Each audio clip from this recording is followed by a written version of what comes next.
Sure can. Gonna borrow that. This is Everybody this will one, get it. not this one, yes.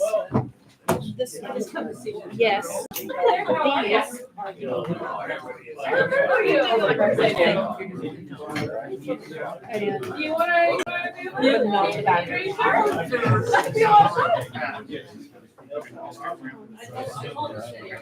We're live. I think she's just having a brawl.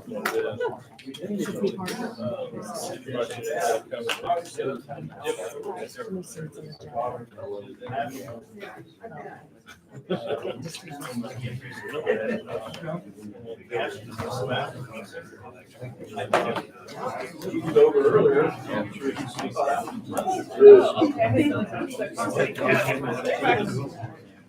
Right. Yes.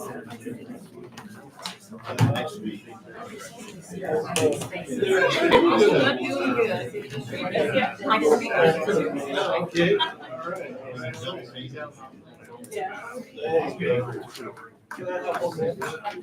Hi, sorry. We're just looking. It's all the same people. This is nice. I like it down here. Oh, do you? And look.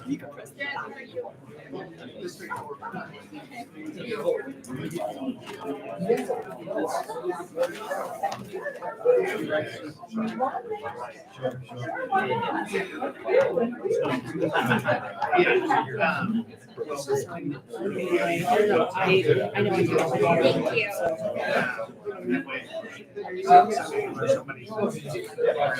You're welcome. Thank you.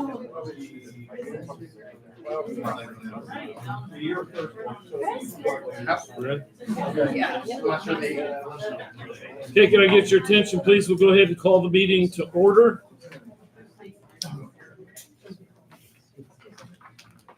If I can have a clerk call a roll call, please. Mayor Grant, Present. Mrs. Carnahan, Present. Mr. Moss, Present. Mr. Pointer, Present. Mr. Smith, Present. Mr. Roderick, Present. Attorney Barse, Present. Junior Counsel Morgan Wood, Here. Lillian Irwin, Present. Jocelyn Burnett, Grace Hiller, Present. Kaden Ashley. Mayor, Okay, does everybody have a chance to look at the minutes from the last meeting? That would have been April 14th. Yes, I make a motion we approve the minutes for April 14th. I second it. Have a motion, a second. All in favor? Aye. Motion passes. I had heard that there was going to be some folks here from the Booth Trailer Court. I know Mr. Nosp is here tonight.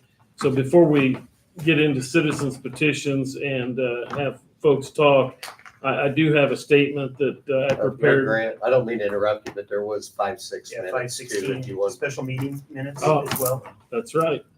Thank you. Sure. Forgot about putting those on the agenda. Do we have a motion? Does everybody have a chance to look at those? Yeah. I'll make a motion to approve. Have a motion. Do we have a second? I'll second. Motion a second. All in favor? Aye. All right, those minutes are approved too. Thank you, Mr. Roderick.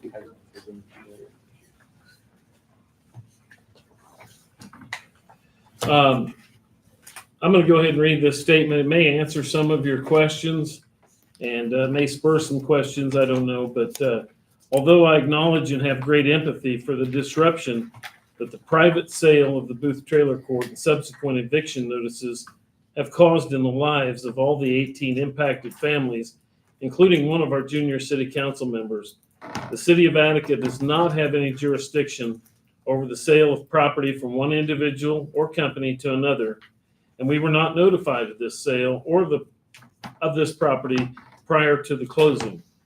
To date, the new owners have not applied for building permits or requested the property be rezoned from its current status, so no information is available to us regarding the future planned use of the property. Any comments, questions, or actions outside of an official meeting from any city employee or affiliate is not speaking or acting on behalf of the city of Attica in reference to this situation. Local realtor Brian Kraft has been working to put together a task force made up of local citizens, organizations, and the Lafayette Transitional Housing to put affected residents in touch with those who can help guide them through this difficult situation. And it's my hope that this effort can at least help show a path forward for these families.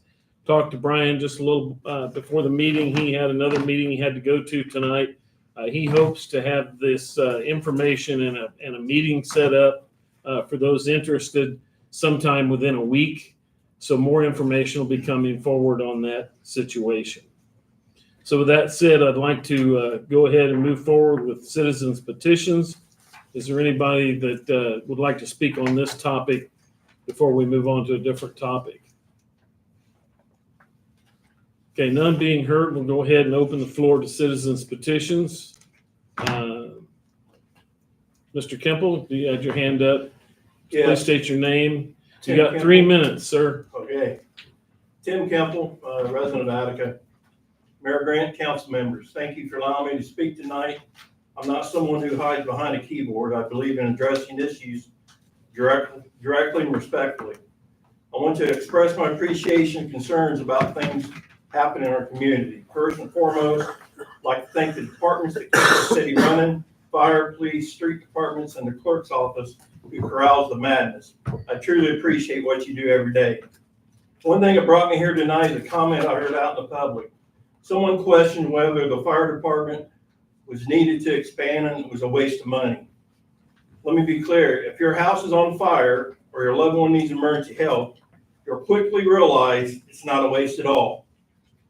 I've lived in this area for over 35 years, and it concerns me that our community is changing in the way that drifts from the values that made it a community we love. There's been a lot of finger pointing, a lot of criticism lately, primarily aimed at the police for enforcing laws, city officials for taking action on code enforcement. The bottom line is take pride and care of your property, follow the rules, and don't be surprised when others are asked to do the same. More troubling is a growing culture of public criticism on social media. It's become common for people to tear down others, often without all the facts. It happens at every level. Now it's here in our community. That's not who we are, and it shouldn't be who we've become. We need to step up and support our community, not only by words, but by action, not divide or tear it down. If you don't like something, step up and get involved. Come to a meeting, offer a solution. Complaining behind the screen doesn't fix anything. It just fuels division and tears down our community. Finally, I'd like to address something personal. To Kyle and to Kayla, I know I've witnessed many times both of you have done so much for this community. You constantly step up and give back, whether through time, resources, or support. That deserves recognition, not ridicule. And it's wrong for anyone to attack your character or work. I don't know if it means much, but I'd like to offer an apology for these attacks which both have occurred over the last few weeks. That's not what our community should stand for. Both of you have worked hard for this community, and the people who know you know that. If we stay silent, we allow the negativity to grow and divide our community. When someone does stand up to say enough is enough, they become the next target. That's not strength, that's bullying, and we shouldn't tolerate it as a community. Let's be a community that supports, encourages, and works together, not one that tears it down, sets back, and criticizes everyone, and tries to divide our community. It's time for everyone in our community to step up. Thank you. Right at 3 minutes. Good job. Do we have any other citizens petitions this evening? Anybody else? Sir, please stand, state your name. Yeah, John Hunt, Attica Heritage Days, and I I got it. wanted to see the chief here today. He's part of it, but anyway, I'll try to track him down. He's a hard man to get hold of. But I just wanted to get the stamp of approval here. As you know, we've all talked about going to the river this year. We've got a huge festival for 3 days this year. A lot of new attractions, going to bring in a lot of people. Just wanted to make sure that everybody was on board with the riverfront. And the chief, as you know, hooked up with rodeos, and we are tentatively supposed to have a rodeo out there. And I was trying to set the date on Sunday afternoon after the parade, and I want to see where he wanted that. But anyway, I'm going to try to play phone tag with him. That's all I had. I just wanted to make sure everybody was on board with our new move. I think it's going to be great down there. I think there'll be more room for the vendors, parking all the way around. I think it'll be good, and appreciate everything you guys do to make this happen. Well, thank you. We're, and we worked real hard to bring in a carnival. We've looked for that for years, and that's gonna work for the community and us. And, so we have that coming in as well this year, so. So I just, okay. If you got any magic number, how I can get a hold of the chief right now to corner him for 15 This goes speeding down just Bethel 15 Road. minutes. Please let me know so we can get that details. 911. Thank you. Is there anybody else for citizens petitions this evening? None being heard. Committee reports. I don't think we have any listed. Junior council, what you got for us tonight? So I don't have any concerns, but Misty Barnett from Hope Springs was supposed to be here tonight, but she couldn't make it because of Isabella Wilkinson's senior night. So she told me to speak for her tonight. She said Hope Springs is currently in the process of moving into a rental house on North Perry Street in Attica. It will be a house similar in size to what we had at the shelter. Insurance has been over and contractors have been over to see if the estimates line up. We will be deciding soon on what we are doing and moving forward with that. Great. Thank you for the report. Thank you. Comments? Questions? Department heads, Cindy. Mr. Swank. Oh, Cindy has a question. Oh, I'm sorry, I didn't see you. Cindy. I'm terribly sorry. I just forgot that I should announce that Shredded Day is coming. Do you have it on? I did. I put it on our website or on our Facebook page, and I put it on the push notifications. That's coming out the 31st. That's a Saturday, and it'll be downtown here at the new parking lot. 9 to 12. So everybody that's. Yeah, that's the only thing I didn't have was the hours. Yeah, 9 to 12. So if you've got paper that you need to get rid of, binders, they will even take stuff in binders and throw that in and shred it. So, Hey, Larry. I just had a question for Mr. Kimple's presentation. Is that okay to ask that? Sure. Okay. Mr. Kimple, in your presentation, you talked about, people out there on social media hiding behind profiles or whatever. And I was just wondering if you could elaborate on that, because I was kind of listening to what you were saying, and I was just kind of curious as to, people hiding behind profiles. What made you I didn't say profiles, I said hide behind keyboards. hide behind keyboards? Okay. Is like what, in like fake identities No. or things like that? Fake Facebook I can accounts? explain it further. It has nothing but hide behind anything. What it is, that a lot of people will make comments on Facebook and say, why did this city do this? The city should be doing this. Or the county commissioners, or, Right, anything. or the courthouse or whatever. Yeah, and my whole point of it is, Okay. instead of doing that, step up and come to a meeting, or look, I'm gonna use last council meeting. Just like I walked up to her and asked her about what's going on with the rec, because, I don't have the time to attend the pool meetings. Mm-hmm. But no, I didn't say anything about profiles. What I said, I don't hide behind a keyboard. If I got a question or if I got a concern, I'm going to come to that meeting or go to that organization and say, hey, to me, that's where our society became. People were more willing to step back and group text or on Facebook and make comments. We should do this, didn't do that. And that's not good. It tears down our community. Yeah, it sure does. Well, I hope what you're saying is the case. I really do. Okay. That's all. Thank you. Let's go ahead and move on. Mr. Swank, do you have anything for the council tonight? Department heads. Chief Miller is not here. Chief Little. Yeah, I spoke with the contractors to this addition, and I'll address that here in a second. They'll be here next week to start preparing for footers. And then once the footers are done, then it's going to be going full speed. So that'll take the biggest time, just make sure they're laid out properly and and get this deal here. Just to kind of address the comment that was made as far as wasting money. I've been chief for almost 10 years now, and almost since then I've been coming here saying that we need either a bigger station, new station, just simply because I try to have a 10-year plan. I don't look next year. I try to look 10 years ahead of me. And if the city's trying to grow the way that they want to grow, your infrastructure has to be in place first. So in order to do that, we as a department, as a fire department, I want to speak for anybody else, we have to make those adjustments, and this is part of those adjustments. I've taken many of you in that department and showed you how tight everything is.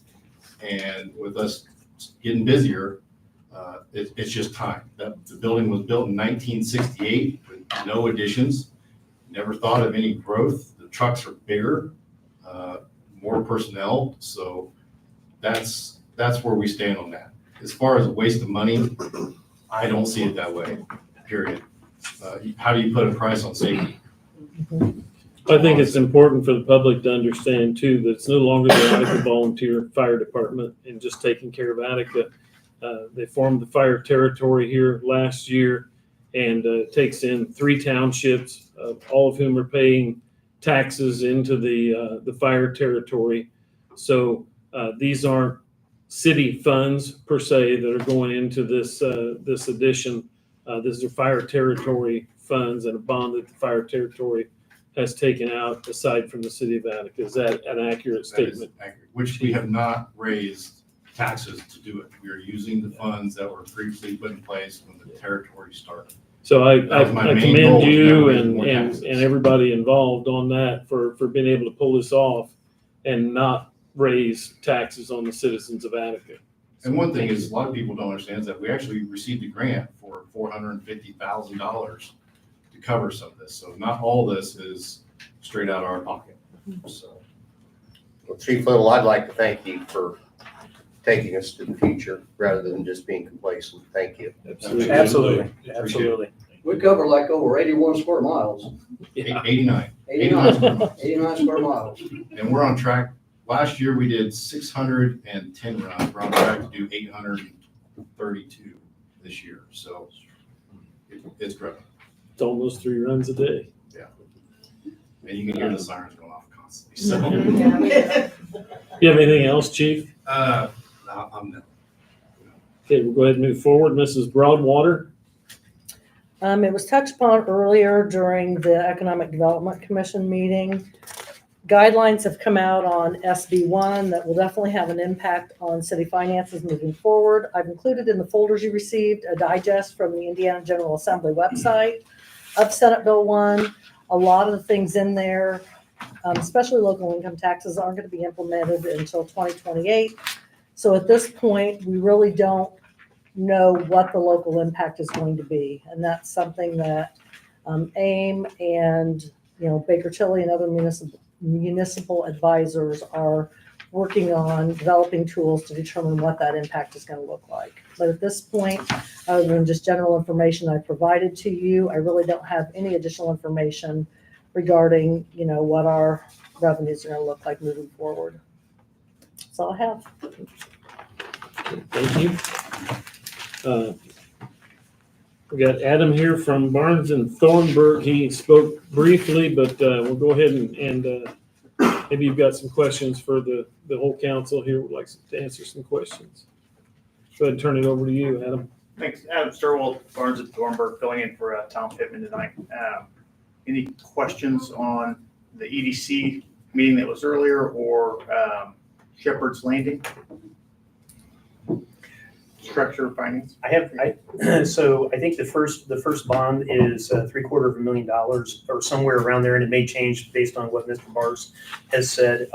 Is it the intention, since it's a multiple phase development, that there would actually be going to the well multiple times, through this process? Since it's one developer, one project, will they potentially go 2-3 times or for each phase? I'm not aware of a plan for that, nor have I been told that's not the plan, but I don't, you guys. It's my understanding that the bulk of the initial monies will be spent on infrastructure, getting sewer, water, sidewalks, all that thing. For those all things in place. 87 lots? At least stubbed out to those lots, so they'll be Okay. available there. Okay. I don't, they're obviously not gonna sell all 87 lots or how many ever it is at once. And that portion of it will be phased, but it's my understanding the bulk of this money will be spent on infrastructure just to get it out there and get the ball rolling. So I guess the question is, do you anticipate them coming back for another round or two? Nobody's talked about that, Okay. and it's probably a good question, but I don't anticipate that. They've got, they've got TIF funds coming that will, as they start to build houses, those TIF funds will start to roll in from that development. I think Cindy said, 70-30? So they'll have, as they start building houses, the TIF funds should start to climb. So they should be able to reinvest those TIF funds. That was my thought. But the TIF funds haven't been accessed at all yet, though, right? Mhm. Okay. Now, the houses haven't been built, so there's, But this is a different TIF district than what's in place now. Oh, it is. Yeah, what's in place now, those funds cannot be used for this development. That is a brand new TIF district with a separate set of funds. So what we have right now cannot be used for that and is not looking at being used for that. Oh, I see. So is that when we did the annexation of that space, then it was allowed then that a new TIF district could be Yes. created? A residential TIF district, Okay. which is Right. different Okay. than the TIF district that's in place Okay. now. All right. And correct me, but I believe the residential TIF district is something that's very new Okay. and within the last few years. Well, Jimmy and I were going to try to get together with Cindy last week, but we got so daggone busy we couldn't, sit down with her. But we're still hoping to have that meeting with you. So. anybody else? Adam, you're off the hook. Thanks for coming, Before you Adam. change your mind. Yes, Thank you out of so hurry. much. Thank you very, very much. I put you at the top so we didn't have to keep you here all night. Appreciate it. Thank you. Thank you. Rental housing inspections, Eric, I don't know whether you've gotten any applications or not. I did post that on the AIM website last week. Yes. I have one and another one that's supposed to submit one this week. Okay, good. That's encouraging. Annexation of Harrison Hills and properties south. Had some good conversations with the property owners south of town.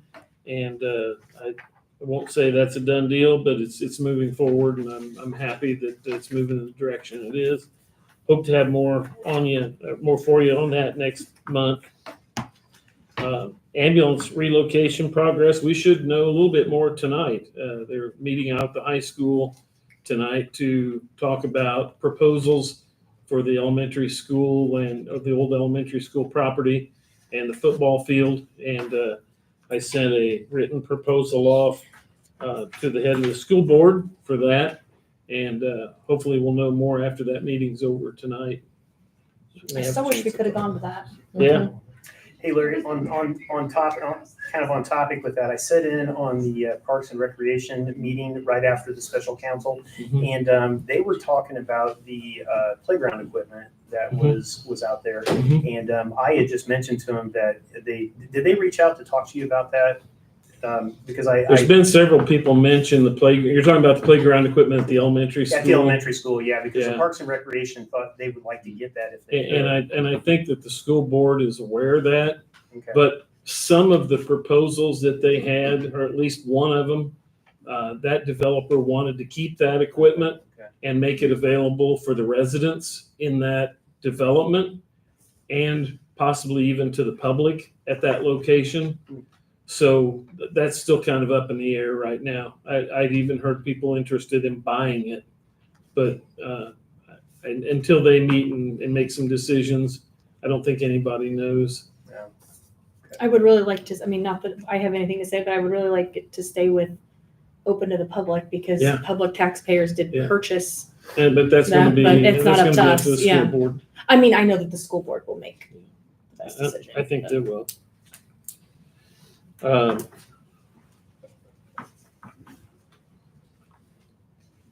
Is Lexi here? Yep. Lexi, I've got you on the agenda for summer farmers market location. Are we still thinking about doing it downtown in the 200 block area? I talked to Kelly about trying to do it in that new parking lot. In the parking lot area.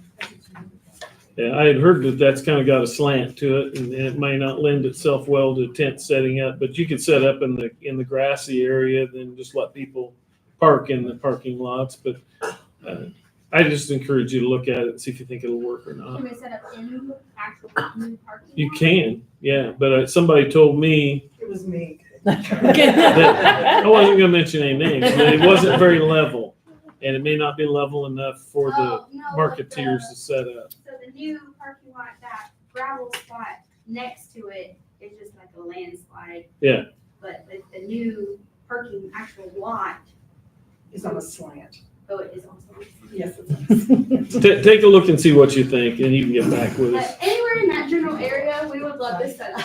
And I can't speak for the entire council, but I think that'd be a great spot for it. It gives you good exposure. I think it'd be wonderful. And our first market is the first Saturday in June from 9 to noon. Okay. Be there, be square. I'll go ahead and report on the citywide, I said it's not citywide cleanup. The city cleanup went very well, thanks to our city employees. Clerk's office employees went down, checked IDs, checked water bills to make sure that they were indeed residents of Attica, and I'm told that some of the loads went back across the river, which is okay with me. And I also want to thank the Attica High School football team and all their helpers. I think you were there, so thank you. They did a wonderful job. I was down there for several hours, and I saw them come and go several times with loads. We do have the next go-around slated for June 13th and 14th. I got a hold of W Enterprises out of Crawfordsville. They're going to bring totes back up for scrap metal and for electronics again this time. Good. Football team has graciously offered to help again this time. So it'll be kind of a repeat of last time. We'll have applications available in the clerk's office for folks to pick up and fill out for the football team so they can get on their schedule. I'm not going to promise we'll be able to do the electronics every time because that's an additional cost to the city, but it went pretty well this time. The scrap metal kind of helped offset the cost of some of that, so I thought that was a win-win. We also have another one scheduled in October, early October, and then in August. So there'll be two more after the one in June, and those may not have the electronics pickup yet. Don't know. Did you feel like it was well, I don't want to say attended? I didn't go this time because I didn't have a lot, but did you feel like a lot of people used the service? Yes. Yeah, Okay, good. on Friday, I mean, it was nonstop. Was there a lot of electronics? Yeah, a lot of big screen TVs that aren't sitting along the curb, which That's is nice. always a good thing because that's always been a problem. I feel like it's always right, but we've always had it right before graduation or right after graduation And too, then with people having everything open houses. Bad. Come to Attica, look at our trash. I always thought that every year. So, but there, you also had to turn people away because Yeah, they turned Yeah, several there people. were several people that would come down. And you know, honestly, some of them rationalize that because they have an Attica address. But, you know, people in Independent. Kramer, Independence have Attica addresses, but they don't have Attica city trash pickup or water service. And so they're not paying into that. This is for Attica city water, trash customers only, because they're the ones that are paying for it. I reached out to Trash Cans this week to set up the one for June 13th and 14th. And they were very impressed, very pleased at how well organized it was and how well it worked. So that's awesome. kudos to everybody involved. Just an update here as I move down my list. for council information, Joanne already spoke a little bit about SB1, but that has changed the way our community crossings grant for process is for street repairs. Always before we've applied in the second round or in the July round for that. And I went back and pulled the last one that you did, Dwayne, and we had $197,000. We had a $50,000 match, and we got a lot done for that. I think that was in 2023. And we got a lot done with that amount of money. And one street that we were looking at this time was $500,000. So the price has really gone up. We had originally thought that we would get about a $900,000 grant because for those of you that were here when we did the budget last year, we put, instead of $50,000 in, we put $300,000 in for a match to try to get ahead of that a little bit. And long story short is they're not going to take any applications in July. So we're going to be really, really ready for the first round as it comes out in January, because that's going to be our July one. But it's going to put us, essentially a year behind or 8 months behind anyway. The second round next year, as I read it, and I've been on the phone to Matt Commons and our state senator, Matt Deary as well. But the second round is going to be reserved for municipalities that have a wheel tax, a municipal wheel tax, not a county wheel tax, but a municipal wheel tax. And I thought, well, okay, we'll look into that. Well, I heard back from Baker Tilly today, and they said that's reserved for municipalities 5,000 and over. So we can't put on a municipal wheel tax either. You get those houses built. So, yeah. So we need to get our numbers up here. And it follows the same, everything that the state is saying that you can do to offset some of the effects of this SB1, we don't qualify for. The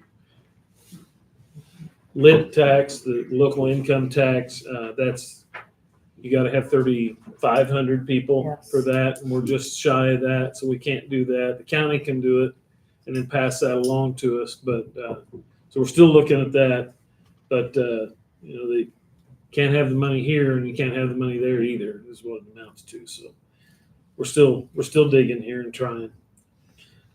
Brush and limb pickup. I was contacted by the Softball Baseball Association, and they had asked for city guys to go out and pick up trash cans and bags out at the baseball diamond for the next month and a half while that's going on.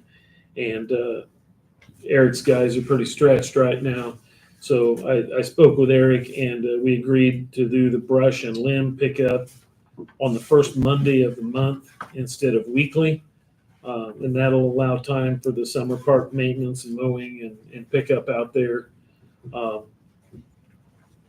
did see a few piles out, but people didn't get the message. But I did put that out on our Facebook page, and I put out a push notification for that. And I think, Joanne, didn't you put that on the water bill too? I'm not sure, but I thought you were going to. Might have. Yeah, I think maybe they did.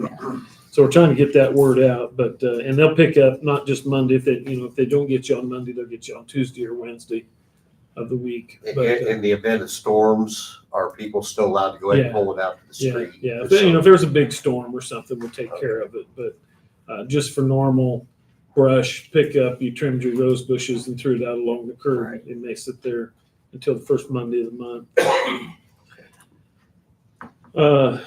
The only thing I have left on the old business is the public records ordinance and fee schedule, and that was tabled from the April meeting. Correct. So go ahead and turn that over to Attorney Sparse. Just a refresher from last time, there is a reimbursement rate ordinance in the city of Attica for certain services performed by city workers, including a clerk's office, one of those being research fees. And so the issue is I believe it was at $15 an hour, and that is nowhere near what we pay them hourly. So every time that there's a private public access records request, the city is losing money for somebody to go on a wild goose chase to try and track down records, some of which can be, 20 years old. So the reimbursement rate is brought up to $30 an hour, which is almost doubling it. It doesn't come up that often, but that is much closer to what they make per hour. So the city isn't operating at a loss to do private records requests. And then the amendment to the records request was integrating that fee into the public records, is that if it does take quite some time, then the clerk's office can request a research fee as well. If it's something where they're pulling, dozens or hundreds of documents for one request, that kind of patches that issue too. That way, if you're wasting, an afternoon to try and get something together, the city isn't just down a clerk. And for some reason, we've had an uptick. Right, there's been a lot recently. I don't know why. They're not even from people around here. They're A lot of indie ones. other entities outside of this area. Yeah. And our public records are not held on site. So that's going to add to the time that it takes to research and pull records. So does everybody has a copy of that? Does everybody have a chance to look at that? Joanne, do you think that that's a fair rate to charge outsiders, or do you think For it should now. be more? I think it's fine for right now, and I think that's I discussed it with Attorney Barse, and I think that was at the top limit of what it was recommended that we set it at. It's about the hourly rate, so you could draw a parallel. You don't want it to be limiting for people to make requests, otherwise you guys could get into an open door issue if they're inaccessible by making it too high. I see. So there's kind of a fine line to walk between making it reasonable and then also not making it so high that people can't access records. And that's paper records. If the records are available electronically, then that charge isn't being applied. But it's if we are having to go and pull paper records and photocopy or scan or whatever, that's when that charge is going to be most applicable. But if records are available electronically and it's not, time consuming A to workout to get. to get those records and make them available, then there's not a fee for that. Well, I discussed this with the mayor a little bit, and I definitely agree. I went through and read the ordinance through, and as long as everybody thinks that the rate is fair, I'll motion to pass this ordinance. Let's see ordinance. Let's do number. reimbursement rate first, if that's okay, and then we'll do access to public records second. We'll Okay. do both. Okay. Yeah, it's actually two separate. There's two ordinances, right? Yeah. 2025 0512, so we're doing it 0512A. as of today. Okay. Hey, Ingrid, I got a question. It's Yes. just more of a curiosity than anything. We're talking about like law enforcement recordings. Is that, citizens can request that stuff? They can, and it's $150 for body cam recording, so that is set by statute. How is that delivered? Is it like an email or do you, That, I think it gotta bring depends in on a the flash size of the drive? file. I'd say, because some of those can probably be pretty big. Right, In Warren County, they send out thumb drives. Oh, they actually provide them and send out them? Okay. and there is a fee for a thumb drive, and I think it's $10 too, if you have to purchase a thumb drive. We don't really recommend people bringing their thumb drives to the city just because of security issues. We don't want Does something like that need to be, I guess, in there, or is that just included under the $150 umbrella? That is part of your access to public records ordinance. Okay, thank you. I was just curious. Which one did you want first? Reimbursement rate, just because that's an earlier code section than your access to public records. I'll make a motion to approve ordinance number 2025-0512A, which is the reimbursement rate. I'll second it. All in favor? Aye. Unanimous? And Johnny, was your motion for the other one then? Yeah. So we have a motion for the fee schedule as well. And that's I make a motion, we approve the fee schedule. B. Yes. Have a motion and a second. I can second it, yeah. Okay. All in favor? Aye. Unanimous. Is it this one that I need to sign then? You want to sign, you did A, and Dwayne and or Johnny did B. If it's got the council Is member, it this one? This is mine. yeah, and if it's got a place for your signature, then yes. Should say sponsor. Yeah. Yeah, if Johnny already did, go ahead, then I didn't catch that. So. So did we reverse it? Johnny Smith made the motion, you Yeah. seconded?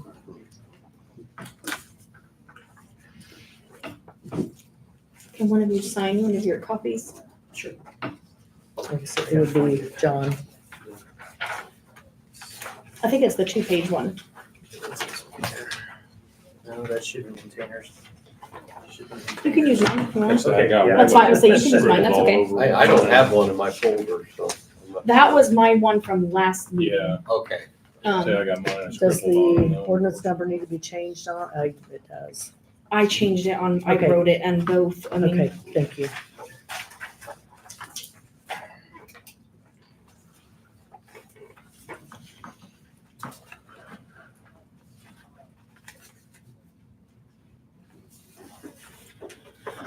okay. Okay. New business, Councilman Smith, you had asked to be put on the agenda for some ordinance Sure. resolution proposals. It's more just discussion. I have 3 topics, okay, and I just want to go through them real quick because I don't want to get it drug out. I just want the council members to kind of think about this. With me being a new council member, of course, I'm jumping into a seat. I've never really done this before, but I have run companies and have employees and things like that. And so I did some research and I found that there's actually a boardroom software called Onboard, and it's actually located at onboardmeeting.com, and it's really good stuff. And where it basically council members would actually have an iPad in front of them in the meetings, and the software basically runs the meeting. And actually, I think it would go as far to the software can be used at the attorney level, where they could actually use that to introduce ordinances into the council, into the different boards, and these things. And you can set permissions within this software that allows just fantastic communication. And the other thing that happens is that you're building databases and you're building knowledge that can be drawn upon from all the council members, the mayor, the clerk, everybody, and you can see real time what's happening. And I know that Larry's a part-time mayor, and we're all part-time council members, and it really requires a lot of time. And I think that we should really seriously consider looking at this software and to implement it to allow us to maybe and I think it'll pay for itself by reducing confusion, communication errors, issues, consolidation of knowledge in certain pockets, and more importantly, tribal knowledge. We're really blessed to have Dwayne and Larry and Joanne with a lot of knowledge on how to run things and how the city operates. But I think that sometimes they don't realize that some of us really don't have a clue what you're talking about. And there's a lot of tribal knowledge that you guys have that doesn't really get passed down to the other council members. And I see this as a problem, not just for myself or Jimmy or whoever, but whoever comes into the seat next time to fill this council position. So I think that if we were able to implement, this software or a package like it would allow us to start building our databases and really have search information at our fingertips, and actually have a control panel that tells us, when we log in, it's like, hey, guess what? We have this ordinance coming up, and you need to be ready for a council meeting with this, and it kind of guides you on how to kind of react as a council member, and then taking it further, it's something that I've seen. I think we're going to talk about this. We have 2 ordinances coming at us. One is the storage containers, and the other is the BESS ordinance. And I'm an electrical engineer, and I was reading the BESS ordinance, which is the battery energy storage system ordinance, and it's about 15 pages. It took me about 2.5 hours one night to just kind of get through that. And then I had to go to the internet to start figuring out really what's going on. And so I know that this ordinance came from the Zoning Advisory Committee, but when I was talking to you, Larry, about this, it would be wonderful if these advisory committees would be able to prepare an executive summary that they could pass to the council with any kind of information that they use for their decision making to approve it, to send it to the council. And and again, I think that this software would allow to track that and have those thought processes kind of captured. And going farther, a little bit even farther, so like if the zoning advisory committee approved this, then I would like to know who's on the committee and who's approving it, because this thing came over, this BES thing came over, and I really am concerned about them approving it and sending it to the council because of just the pure content of it. And if I would like to ask that these, and I know they're not paid, they're volunteers donating their time, but if they all could just take an extra minute, not a minute, maybe 30 minutes, an hour, to not have the attorneys do it, but actually the advisory committee do it, where they could provide an executive summary on these ordinances, man, that gives us a lot better chance of understanding what we're dealing with, and we can pick these ordinances up and put them down. So like if there's people that we know that are sitting on these committees and they sign off, and so I'm actually suggesting we also implement an approval or authority chain that would require a signature from these advisory committees that say that, okay, we've completely reviewed this, we completely understand this, and we're passing this on to the city council, and here's our executive summary, that kind of thing. So it's a chain of thought as well. So, but all my concerns right now, and then also it's dovetailed into this, is a 7-day cutoff for the council agenda, which I will say that since the last agenda or the last council meeting, things have been a lot better. And Mayor, I really appreciate you working hard to get things over to us, in a timely fashion, so that we can review it and have a chance to talk about it a little bit. But I think that 7-day cutoff for the council agenda would also be tied directly to the software, where basically, the software says, hey, we're not going to accept any new additions to the council agenda unless it's actually voted on by the council. And there are sample resolutions that I found out there for that. I see a lot of progress on getting information to us quicker. And so I'm thinking maybe backing off on that. But what I really wanted to talk about was just overall communication and maybe organizing ourselves with this software. I'm not asking to take action on it, but I will say that Jimmy and I had a chance, Councilman Pointer and I had a chance to have a Zoom presentation on this. We did bring it up to the mayor, and we would like to have the other council members, if they're interested, to take a look at it to see if it's worthy of taking a look to implement. So I'm with Jimmy if you have anything. We'll cover it all, buddy. Okay, so that's all I wanted to talk about, Larry. Did you tell me there was somebody else in the area already using this? Yeah, I believe, and I can tell you that the Fountain County Council and and Covington are looking at it right now as well. Okay, so, but they're not using it. No, they're kind of like they express a lot of interest out of conversations with us, and I do know there are municipalities that are using it, and they're having a lot of success with it. I'm sorry, Mr. Barsh, are any of your or Ms. Barsh, any of your No. Nobody using it? Have you heard of it before? No, I'm just looking at it Oh, for the okay. first time right now. What's the price range? Well, so I want to be careful with that because I don't know how we'd implement it. We have multiple boards, and I don't know, at what layers. I think Larry and I talked about maybe starting at the city council and working with the attorneys and such to maybe pilot it.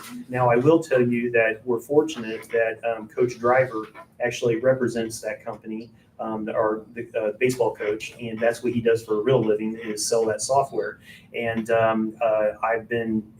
he owes me a lot of favors, okay? And I've asked him to try to provide that software to us for 2025 free of charge. Oh, really? Yeah, and so that's what I've asked for, and allow Attica to be a case study for municipalities for this software, so that actually, we can be the poster child for, integration, communication, things like this.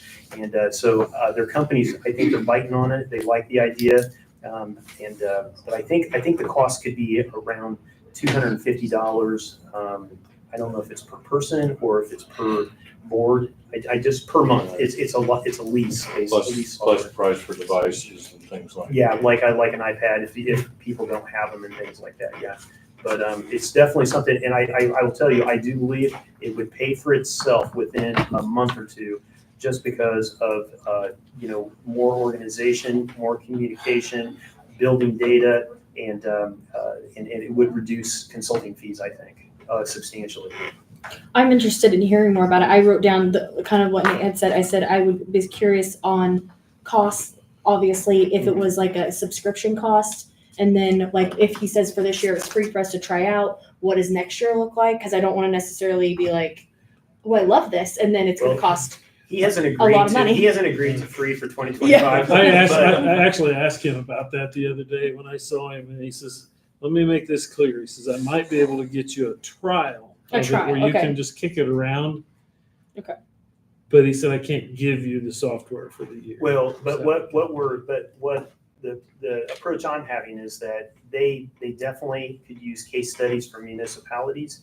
And so there's a trade-off. If we agree to implement and become a case study, then they would provide the software to us. It's not done, but I wrote down, so we would have like 7 iPads that we would need, plus whatever the software cost might be. And then I'm asking, do we pay for the software cost plus a yearly subscription? Because like I know some of the things that we use, like you pay this, let's say $1,500, but then you have an additional yearly fee for, I don't know what, like, For the app or whatever. yes, or something, yeah, like Subscription the app or something I like that. honestly believe that, I hesitate to throw a number around, but the number was kind of low to me. I didn't so- mean number necessarily. I just was curious, like maybe in the future, like before. Yeah, if we could and get it depends on more it- information. Well, yes, we can get more information, but Jimmy and I took a look at it, we liked it, and we thought, okay, let's take it to the full council and just expose you guys to our thoughts. And it would be good to know a municipality that's using it, that's nearby, that maybe we could have them come and talk to us and just say how. Yeah, you said you don't know of any other municipalities right now? I don't. Okay. But I can definitely get one. Actually, they were all out of town this last week. They were on the President's Club sales thing going on, and we couldn't get a hold of anybody. So, yeah, so. Something to consider. Yeah, okay. Basically, the more that's in it, the more it's gonna cost. So the more committees is in it, the cost will go up. I think it would be pretty inexpensive for just the council. Yes. Just the council, but then we can look to maybe add the redevelopment Department heads, commission yeah, or. have the department Probably heads. not just getting Each site committee would probably need one iPad. That's right. So, Yeah. I mean, it wouldn't need each member to have. And yeah, and I was thinking that they could appoint one person that could be the focal point. Denise, you I have, have 2 questions regarding it. Number 1, would it be just for the city council since you want more anonymity between all the boards, or would all the boards have to have this as well? Because I know I'm on some boards that can't afford it, for one, and number 2, what does it do with the open door law? Because they'll be able to communicate without it being in the council I don't know. through that. I don't know how it even operates. I don't know. I'd have to see. I don't think there's any decision-making going on. Now, there is the ability within, if somebody puts an ordinance up, there is, and it's all permission based and things, so you can change it and modify it, but you can have each council member say yes, no, abstain. I don't whatever. think that'd be a good thing, because I don't think that'd be an open public meeting. Right, yeah, but that is a function, because there's different boards that use this. Sure, right? like you may, in a private company, that may be Yes. perfectly legit. Yeah. Company I work for has software that's called Common File or what have you. We can get on there and make that. I'm kind of curious, you said it saved on consulting fees. How would it do that? Well, I'm assuming that just because, we're able to communicate and we're able to go find information a lot easier, ordinances, do a lot of our own searches, maybe even have sample ordinances that can actually be created to start with boilerplate. I think that there's a good opportunity. And the other thing too is, the mayor is running wild, trying to keep up with everything. And and sometimes I think that he's just wore out. And he can't get the information out to everybody, and it's no fault of his, it's just he doesn't have the time. And so this software would allow for that as well. So I think that there's a lot of different ways, and this is more of a, just a kind of an FYI, we'd like to talk about this more, that's it, so. Okay. Is that it on that subject? Yep. Okay, thank you.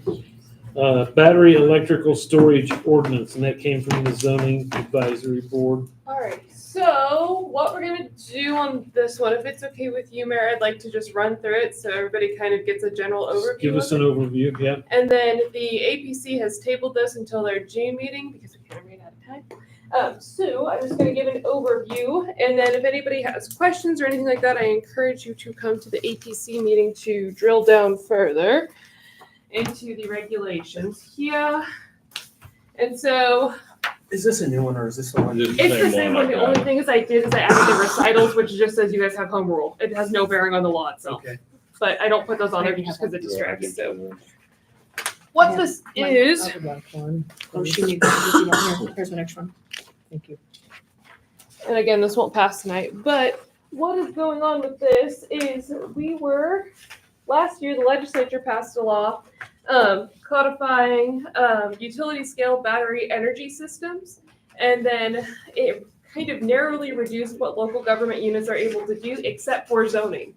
And so the recommendation has been to, if you have solar in particular, but basically any sort of utility scale green energy system, is to encourage you to place a battery energy storage system ordinance that goes in conjunction with your wind and solar ordinances. And so because you guys have a solar ordinance, we are proposing a battery ordinance.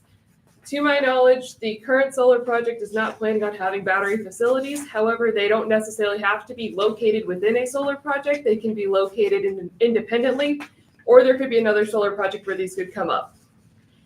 So this one isn't as much focused on the kind of visual nuisances, I would say, that a solar farm can create. This is more of a safety ordinance because the biggest concern with batteries has been battery fires, kind of historically. And so this is kind of trying to get a handle on where they're going and how they're constructed so that if there is a battery fire, our local first responders can respond to it in an efficient manner. That's what we're trying to do. So this chunk of the ordinance is based off of, there's a model battery energy storage systems ordinance that is promoted by the American Clean Power Association. And then I looked at what other jurisdictions were doing, mostly in New York and Michigan, just because there were quite a few examples. There's not many in Indiana. To my knowledge, Warren County is one of the only ones that's passed it on a county level. And I think there's one city that was getting close to being at the passage level as of April 30th. So this is still kind of new. There's not a ton of Indiana-specific examples. But this is kind of set up to run parallel to your solar ordinance as well. So the two go kind of part and parcel together. And so just section 1 is your definitions. A lot of these are from the American National Standards Institute, and that governs the electrical equipment in the BESS facility itself. If I say BESS, I mean battery energy storage system. It's just kind of hard to say 15 times fast. Applicability, this applies to 1 megawatt or greater storage facilities, so utility scale. Wouldn't be, individual use, not like a Tesla charger or anything like that. It's for utility scale, big ones. Any person looking to construct one of these facilities needs to apply for a special exception according to your zoning code. In order to apply for that special exception, they need to provide a project summary with the details, the schematics of what's actually going in, names, addresses, and telephone numbers of the applicant, the owner, and the operator, if those 3 people are different. Written consent from the property owners that they've actually done the legwork and they've acquired permission to site the battery facility there. Any setback waivers, if they have those at the time. Site plan. I put this on there, assurance that none of the BESS facilities will be used to display advertisements, so that if you're driving down 41 and there's a BESS facility out there, you don't have some garish thing that's been set up that you can see through a train link fence.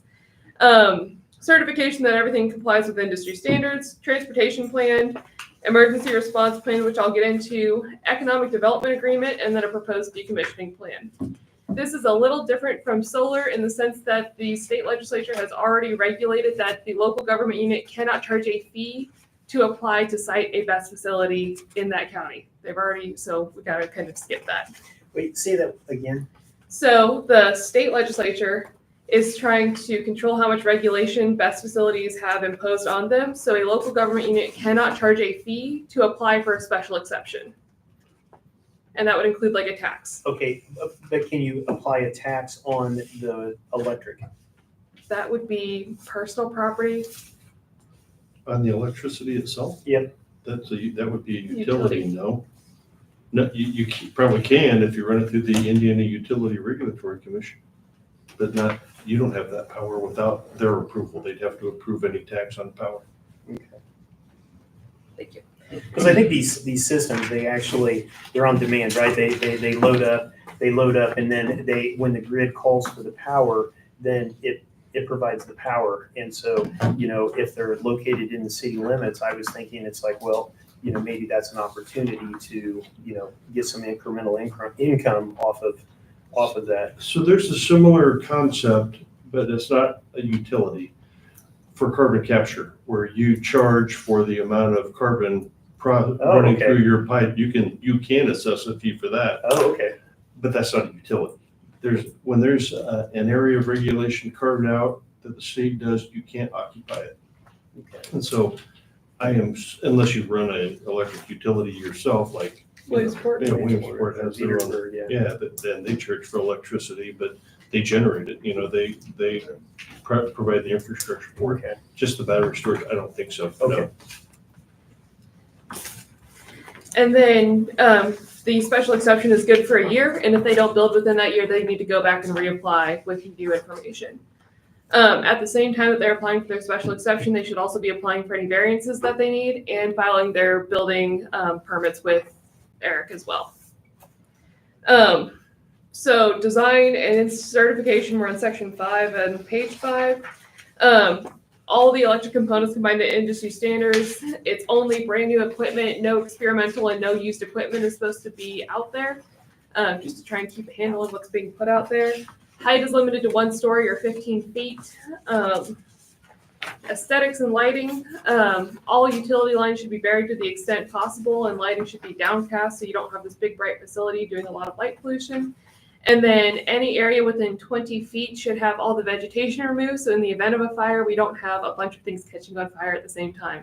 So a little bit different from solar in the sense that it's not recommended to do the vegetation barriers to kind of block out the facility, because that can be really bad if that went sideways.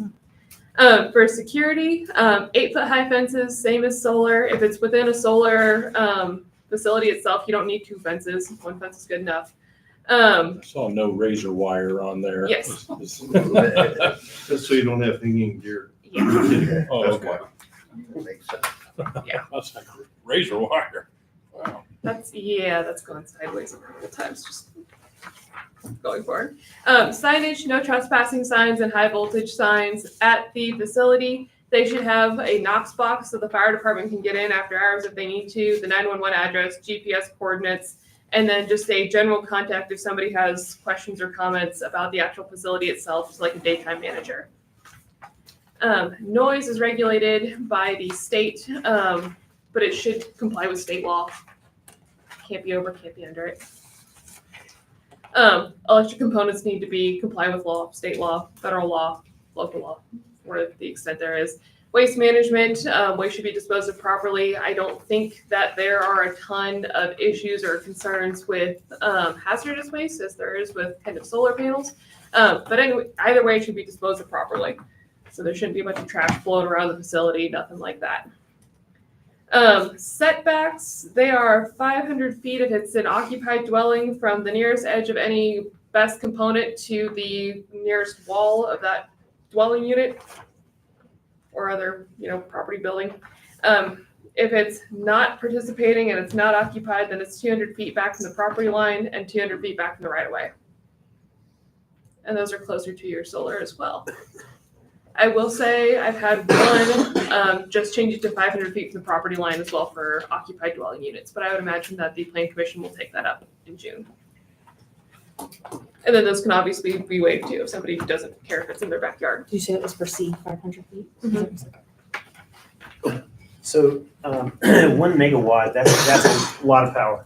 Mhm. And is it, Larry and I talked a little bit about this, and I'm wondering, does it make sense to actually maybe split this up to two values? Like you have a megawatt and then you have something less than that would be like non-utility type applications.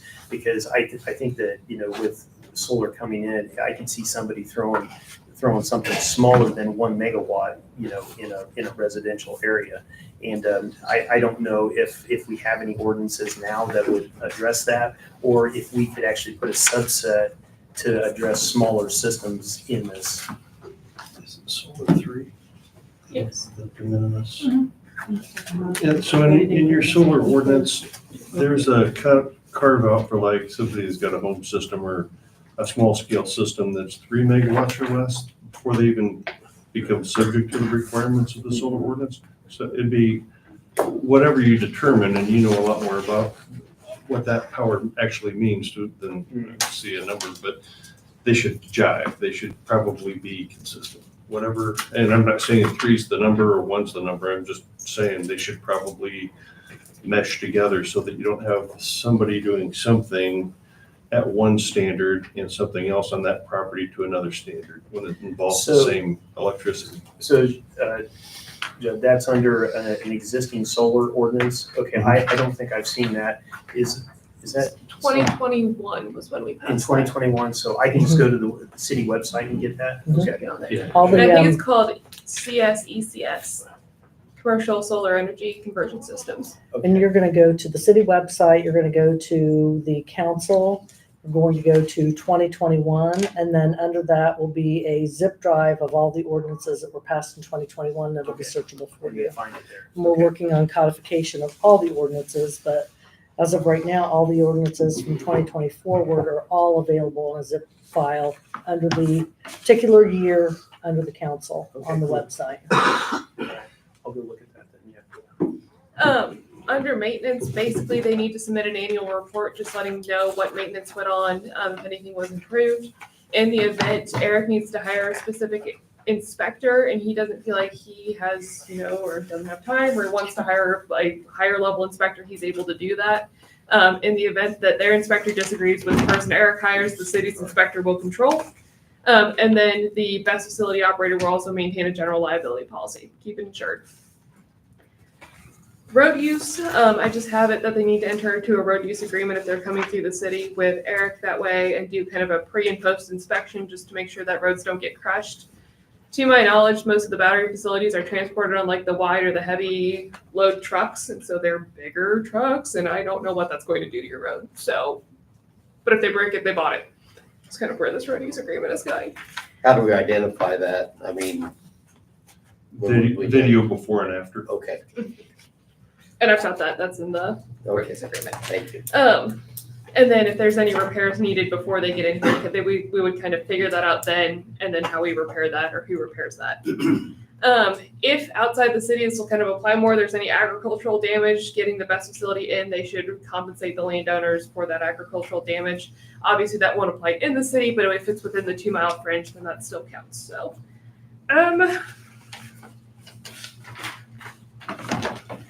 And then the coordination with emergency responders is kind of the big ticket item here. The fire department has that, but basically the owner needs to provide SOPs and standard operating guidelines to local law enforcement, fire protection, emergency medical services, and EMA that would respond to the best site. And then the owner should also provide annual training and any materials for the rare circumstance of needing to fight a lithium battery fire. You can't use water on a battery fire, on an electric fire. That's a bad idea. So there's kind of some certain materials they need that are very expensive too. And those materials should be replaced as needed. In the event there's a problem, they also are on the hook for the cleanup, whatever that ends up looking like. And then these plans are updated every year or on an as needed basis, but at least every year to make sure that everything is current. They also need to provide the names and phone numbers of 2 individuals that are available at all hours in the event that there's a problem, like, in the dead of night, they can't get a hold of somebody. So there's a kill switch in there too. And then lastly, decommissioning. This is a really standard decommissioning plan, but if it looks like they get abandoned after 12 months, then the city will be able to go in and deconstruct those facilities. That very rarely happens, but that's why they provide a decommissioning bond. And there's kind of a procedure for how we go through the decommissioning process if it does look like it's abandoned or if they decide that they no longer want to use the facility. Any buried materials get excavated to a standard depth of 4 foot. That's kind of across the board. Industry standard is 3 foot, so we go an additional foot, and that does not interfere with tile to my knowledge. That's kind of the safe zone there. In the event the facility is transferred and they dramatically change the capacity or the equipment, they go through the special exception process again. And then they also, if it's just a transfer and they're keeping the facility the same, they still need to notify the city. If anybody violates this ordinance, it's a $2,500 per day per violation fine. And then in the event any of this is held to be unlawful, that section falls off and the rest is still good to go.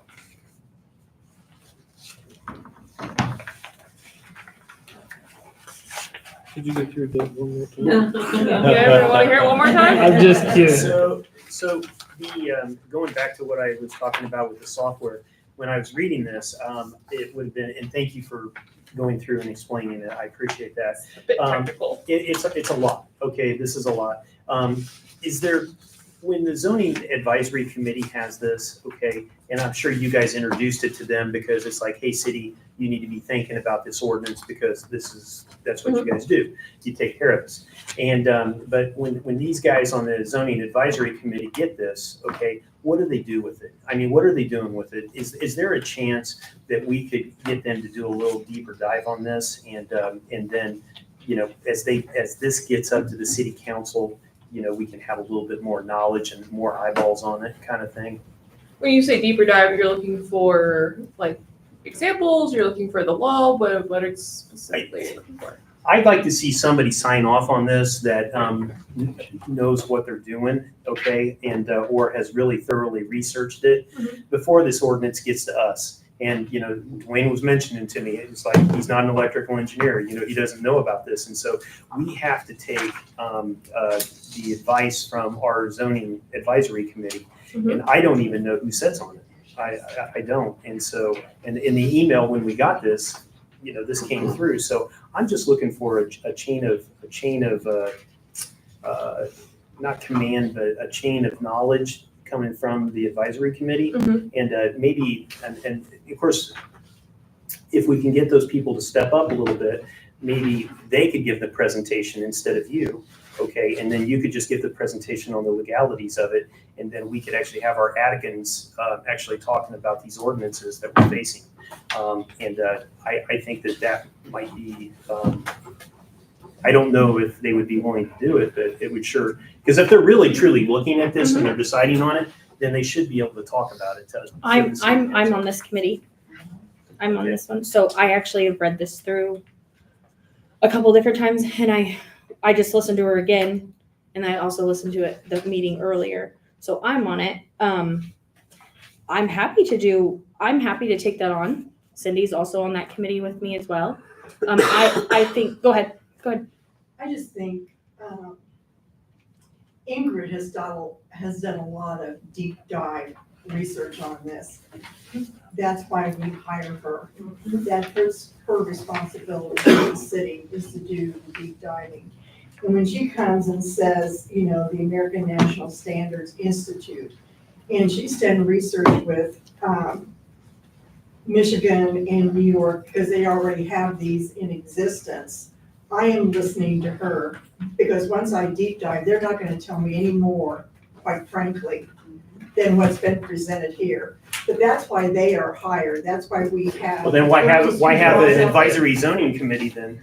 But before we go there, I do want to echo that, because I said I'm not an electrical engineer, and I do depend on our attorneys to research that, and that's the way it's been handled. Well, unfortunately, all of our boards, all of our committees aren't loaded with subject matter experts on every subject. You know, fortunately, I know a little bit about electricity, and I know Johnny does, but you know, I don't know that anybody else is qualified to give a summary or even do a deep dive and understand what they're reading. At some point in time, they have to depend on other sources that are already doing these types of things. So Larry, I guess, are we actually relying on the attorneys to be our technical our technical experts, or are they gonna be our legal experts? I guess It's just in the land use context. And so, for example, if you want to see, and I've provided it to other people in other jurisdictions, if you're like, hey, can I see the model ordinances to see, what other towns have done? Happy to provide those. I normally have those scanned and you just got to let me know like 48 hours in advance. Or do you want to see the American Clean Power Association little brochure they have on the model ordinance? No problem. I've got it saved. I can send it to you. But that's what I base it off of from a land use. It's not technical at all, because the technical things change so quickly that we can't tailor it down that specifically to be super technical either. It's got to be broad enough to capture a lot of different circumstances for quite a few years, and it can't be super technical, or it's going to get hung up within a few months. Well, and you're citing like the National Electric Code, that's gonna change, but as long as you're citing the code Yeah. and it changes, then you're It can still golden. flex.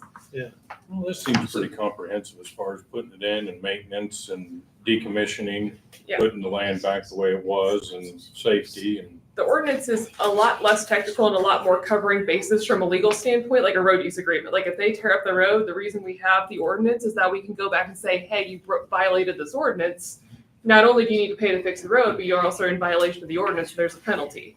And then we can compensate the city for that. And you're right, I'm not well versed in this like you or Larry, but I'm this not is- well versed in it either. Well, and That's why I'm asking questions. I did read it, I did, I did. I believe you. Johnny, you are an and- electrical engineer. Can you tell me, can 1 kilowatt kill you?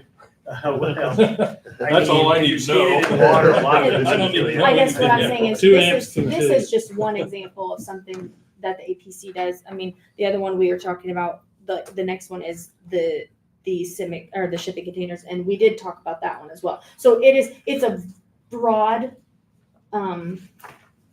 What I'm trying to get to is I'm trying to get a little bit more presence from Atticans, okay? I'd like to see the Atticans talk a little bit more from these committees to the council, is what I'd like to see. And I appreciate everything that the Barses are doing, and they do a great job. But I would like to see, because what I saw in the email said that the zoning advisory committee has reviewed this in detail, and they've approved it, and now they're sending it to the city council. well, this one we haven't approved yet. This is just one we've just talked about. This is not, for right now, this isn't something we would vote on tonight, because the APC has not said, Okay. hey, we've given it a favorable recommendation. Okay. So I'm it's still up for So is changes. it reasonable for somebody on those committees to take that extra step and provide like an executive summary on this, like just on BES, so we can become more familiar with it? Sign off. I think you just heard the They executive do summary. sign off on it. They do sign off on it. Okay, I've not seen any When I documents. say sign off on it, I just want to say This this, is gonna be in June. how the process is Say in done June, here next month. I is just the wanted to same introduce as it, what so if is anybody done. had I questions or appreciate it. anything, we could- Very Let's comprehensive. by the way. let's not all talk at once, everybody. I'm gonna get control here. Mr. Kemple's got the floor right now. The process here is done the same across the board throughout Indiana. I know that from firsthand, from serving on committees in other counties when I lived there. And I understand what you're saying, Johnny, that you want them to sign off. When a committee votes and passes or fails, say, no, we're not gonna do this. They have signed off on it. They have spoken on it. So I understand what you're saying. I have no problem doing it, but there's a process there. The committee, whatever the committee is, they discuss it, and if they agree with it, then they pass it on and comes to the council. No matter what it is. I mean, the council has final say-so. I understand the council's got the final. What I'm just trying to say is I'm trying to get some of this knowledge passed from these people. They're already looking at it, right? And we've got all these ordinances and resolutions and dogs barking and people driving too fast coming up to us. And we need to be able to pick these things up and put them down. And I'm just saying, if those committees could just take one step further and just provide some intelligence to us, pass it through. And I'd also like to know who are on the committees. I'll say I am, and we did discuss it. But I don't know which committee you're on. Okay, I'm gonna get order here again, guys. You asked me to do this and I'm gonna do it, Perfect. okay? Perfect. So we're gonna let one person talk here at a time. Johnny, you finish saying what you got to say, and then we'll go out to Denise. Okay, I'm finished. Yes. Denise? I am on the area planning commission, along with Kaylee and Cindy. and a few others, and we discuss everything incomplete. We have discussions, we have arguments, we have everything discussing these to get down to what we think it should be. We don't all agree. We all come to a final decision.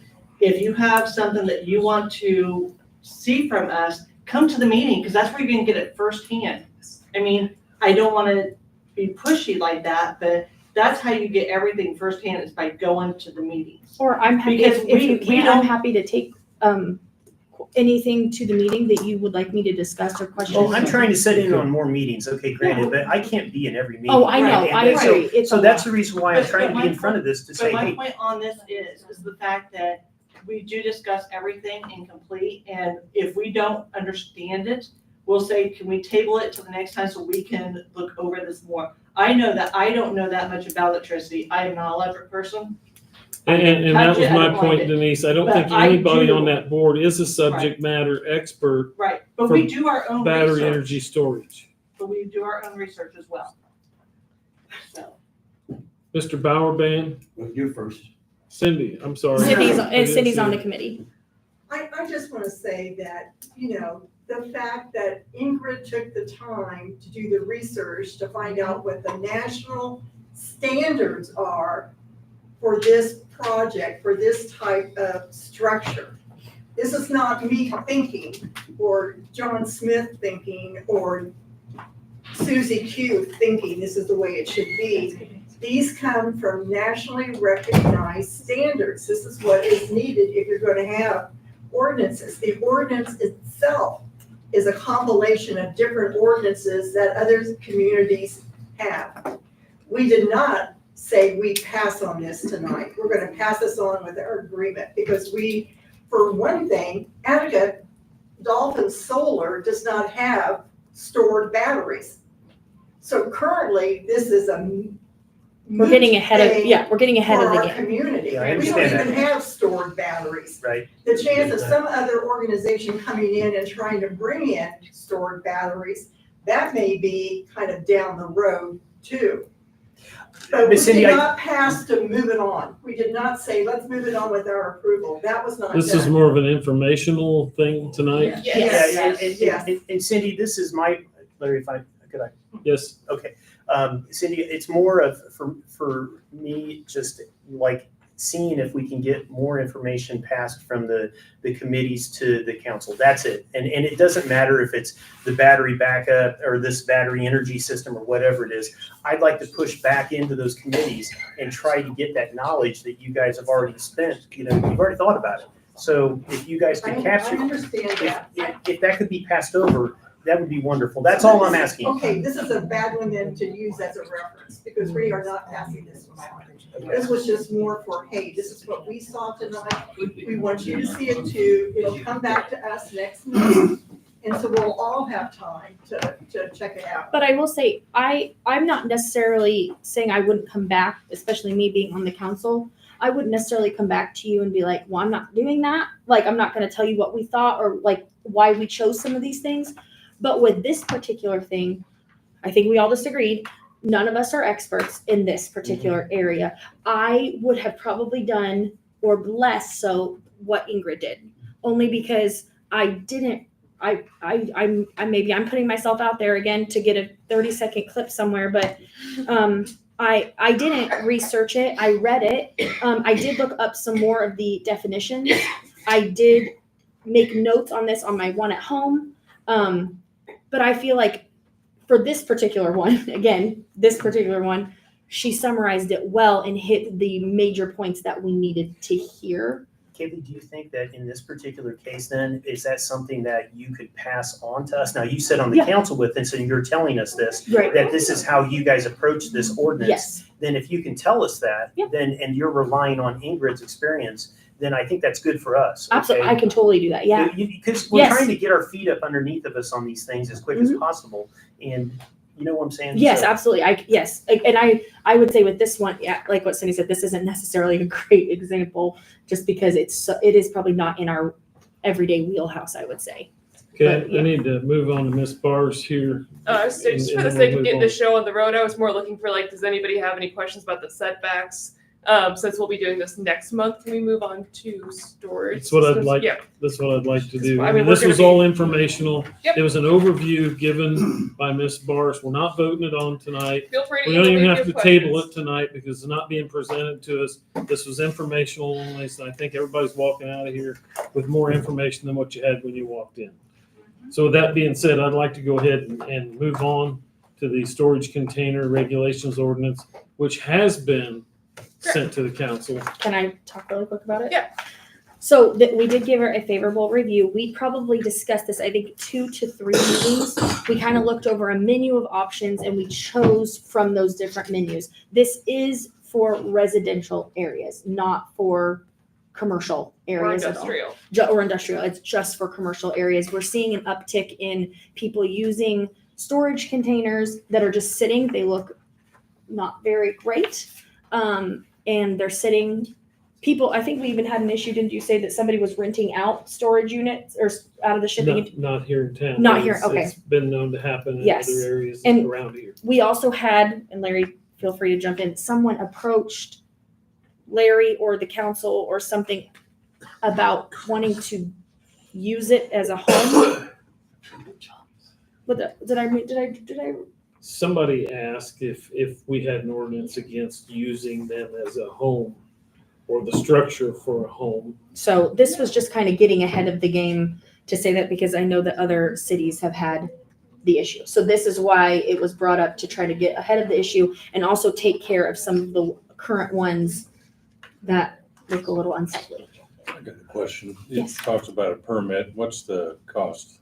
$50. $50. I think it's on the next Is it on page. there? Did I miss it? 5. Yes, section. Okay, I didn't miss it. Okay. How many of these units are in the city? Is there an estimate? I have no idea. If I had to personally guess, maybe you would know, I was gonna say 5 to 10. Currently, Yes, maybe 6 or 7 even. I mean, I think it's between 5 to 10. Well, not, sorry. I was gonna say, sorry. Yeah. Sorry. Go over those lines. It's okay. This is residential. We're talking about residential. I was gonna say, maybe 5 to 7 currently. So it's not a whole lot. It's not a whole lot, no, and I think it's becoming more, but I can Prevalent. guarantee you, if somebody pulls one in the yard next to my front yard, it's probably gonna be come to the top of my list. You know? yeah. Is there a chance that we could add the actual the zones in the ordinance instead of saying residential areas? Could we be specific, like R1, R2, whatever? Instead of residential areas? Right there. Well, that kind of covers R1, R2, and R3, right? Residential districts. In section 2. Larry, I'm sorry? well, just say there was a job site going, they didn't bring a storage unit while they was working on the site, that's allowable? Yeah. That'll be okay. No, yeah, commercial. Yeah, There's one- It's there's- not an unlimited time. Yeah.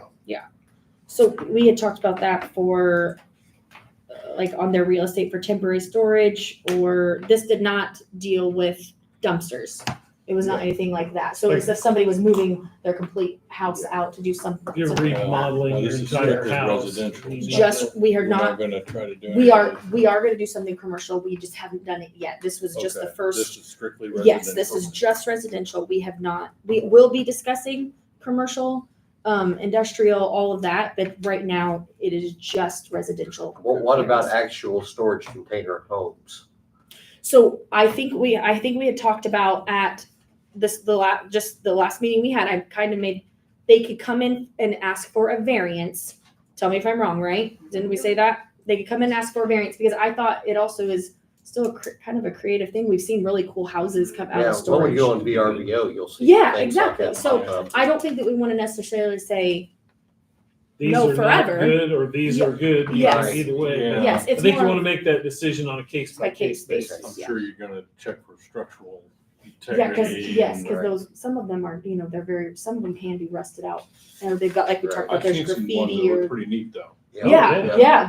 There's one I've seen with like a basketball court inside of it. Yeah. Like, And I've seen some ones that weren't. Yeah. weren't so much. Also under section 7 enforcement, since there's only 6 or 7 of these guys. Does it make sense to say any law enforcement officer? And actually, could it just be the chief of police that could handle that, since we're not talking about 1,000 of them. We're talking about, and then it takes away, all that responsibility to. You probably want to make it easier and have a law enforcement. Or maybe, instead of just chief. well, to enforce the ordinance, I'm okay with any law enforcement, but to issue the notices, can it just be the chief? I think that's just normal. We wouldn't Procedure. necessarily want that in case he's on a leave of absence or on vacation or something like that. Yeah, fail safe. I mean, our police officers give notices out all the time for cars, high weeds, you name Well, it. and Yeah. it also says building inspector, but we don't have that position right now. We Yes, do. we do. That's Eric. Oh, you carry that title? Oh, okay. Yes. Okay. He's looking for a helper. Soon. And that's where his designee would come in, is if he had a code enforcement officer, then that would be his designee that could issue the notice. And again, it's more of just trying to get ahead of the game, kind of like with the battery storage thing. We have some current issues, not many issues, but something to just make the town a little more aesthetically pleasing. And I'm happy to do that. I'm happy to summarize what we talked about. And most of the time, other people are here from that committee to do that. So Yeah, I mean, like, if you could just do pros and cons and things like that, just real quick, especially if you're with us, you're sitting with us. I mean, that would be great if you could try to carry that with you. That's fantastic. That sounds good.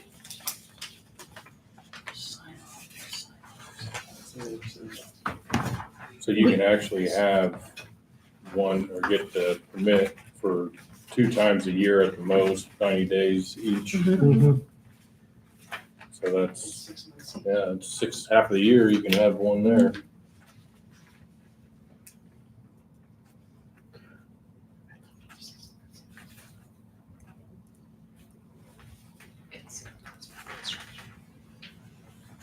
So we did give this a favorable review or a favorable recommendation so that we can vote on this tonight if we'd like So to. who is on the committee, can I ask? Yeah, that would be myself, Cindy Mason, Denise Routson, Kyle Noss, Tom Shaw, Paula Clark. Thank you, Paula. I didn't see you back there. I think that's it. Okay, so it's a 6-person committee? Yes, I can double check. I think Hold it's on. 7. I Was think it- it's 7. You might be right. Maybe I'm missing. Hold on. I will. Missing yourself. And myself. Well, I did say that. Yes. Okay. I I've believe got that's on the city website. It is available there? Cindy, Denise, I don't know if it's on the website. or Kyle, not. Paula, It could be. Tom. It's somewhere. Am I missing? Yeah, Oh, and it myself. could be. Tom, Paula, Kyle, Denise, Cindy, myself. 6. And then you also have Eric is on there when he needs to be there. And then, So- that's it. You guys want I'd to say I move can't forward see- with this? Do you want I to can't table see it? What do any you want to do with problem it? Is it time sensitive? Is this one? Not that I know of. Not necessarily. I We mean, were just it's trying to get it Set on. for a long time, but Yeah. if you keep pushing everything back, why, you're pushing everything back. Well, we So- approved a couple of ordinances. And I'm just asking for a motion. Do you want to do that, or you want to table it, or what do you want to do? Does anybody have any questions or reservations about it? I feel think good it's about it. That's pretty. Is that a clear cut. motion? I'll make a motion. We accept the ordinance number 2025-512C, 512C. an ordinance regulating shipping containers and semi-truck trailers for storage purposes of the city of Attica, Indiana. I'll second it. Have a motion and a second. All in favor, signify by saying aye. Aye. Anybody with a nay? I didn't hear everybody, so I'm just making sure. Okay, motion carries. What was the number again, Kaylee? 512C. 512C. 2025-0512C. And the next thing on the agenda was Councilman Carnahan would like to discuss water billing ordinance, but you told me that We that's figured, yep, non-issue now. non-issue. Yep. It's been figured out. Yep. so that's- There's my sign. Oh. You need to sign that. Okay, thank you.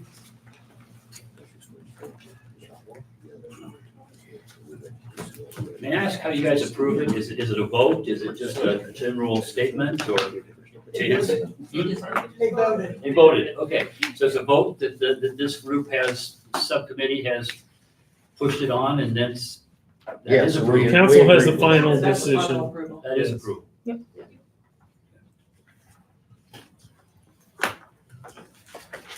Okay.